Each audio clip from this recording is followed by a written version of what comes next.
Mamlaka ya Afya ya Mimea ina jukumu la kuhifadhi mimea ya Tanzania kwa kuhifadhi sampuli za mimea katika kitengo kinachoitwa National Herbarium pamoja na taarifa zinazoambatana na mimea hiyo.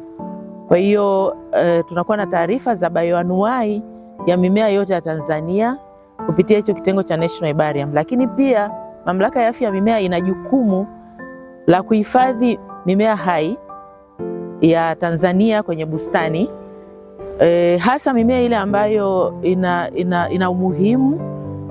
Mimea yote ina umuhimu, lakini kuna mimea ambayo inatumika sana kwa ajili ya mambo mengi. Mengine inatumika kwa ajili ya tiba mbadala au mimea tiba, lakini kuna mimea ambayo kwa asili ni mimea adimu. Imekuwa adimu kwa sababu mtawanyiko wake ni mdogo sana, kwa hiyo ile mimea inakuwa adimu. Kwa hiyo Mamlaka ya Afya ya Mimea inachukua jukumu la kuhifadhi mimea hiyo kwenye bustani na kuiotesha, kuistawisha ili iweze kuendelea kuwepo, hasa kwa sababu kwenye maeneo ambayo mimea hii inapatikana, mimea adimu inapatikana, uwezekano wa kupotea ni mkubwa kwa sababu ya mabadiliko ya tabia nchi, lakini pia mabadiliko ya matumizi ya ardhi. Kwa hiyo uwezekano wa hiyo mimea kupotea ni mkubwa. Kwa mamlaka inachukua jukumu la kuhifadhi hiyo mimea kwenye bustani. Kwa hiyo bustani hii hapa ambayo iko ndani ya maeneo ya mamlaka inahifadhi mimea adimu, hasa ile ambayo ina uwezekano wa kuoteshwa maeneo haya ya nyanda za juu kaskazini.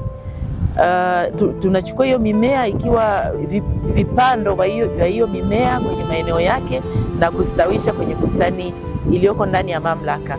Kwa hiyo kwa sasa tuna aina nyingi tu ya mimea hiyo ambayo tumehifadhi na inafanya vizuri. Mimea mingine ambayo inahifadhiwa hapa ni mimea ambayo inatumika sana kama dawa au mimea dawa, na imetumika sana kwenye maeneo yake ya asili.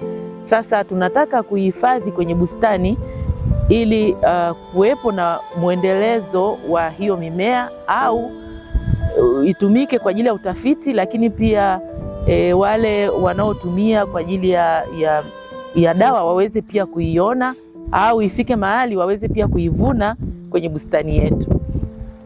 Tuna malengo ya kuwa na bustani maeneo mengine. Sasa hii ipo kwenye maeneo ya makao makuu ya mamlaka ambayo ni Arusha, na mimea inayoota kwenye bustani hii ni ile tu ambayo inaendana na hali ya hewa ya maeneo haya.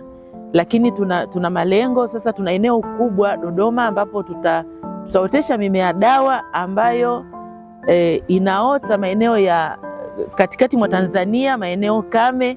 Tutaotesha mimea ambayo inatumika kwa dawa, lakini pia mimea ambayo ni adimu ya maeneo yale, na mimea ambayo inaweza ikaota maeneo kame tutahifadhi kule. Lakini na maeneo mengine, kwa sababu Tanzania imegawanyika kwenye maeneo mengi ya kiikolojia.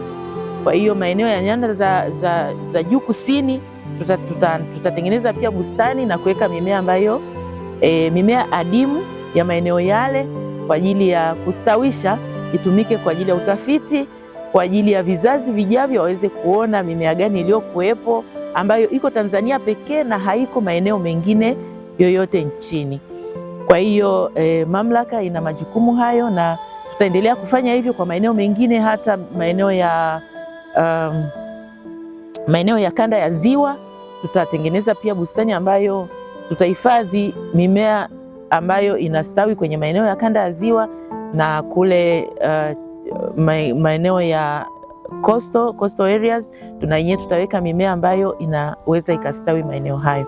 Lengo ni kuhakikisha kwamba bioanuwai ya mimea ya Tanzania inahifadhiwa ikiwa hai, lakini pia ikiwa kwenye mfumo wa sampuli kavu katika makabati ya National Herbarium. Kwa hiyo malengo yetu ndio hayo, na kwenye bustani hii unaweza ukaona mimea aina nyingi. Tutakuonesha mimea ambayo ipo, tunaendelea kuweka ile ambayo inaweza ikastawi.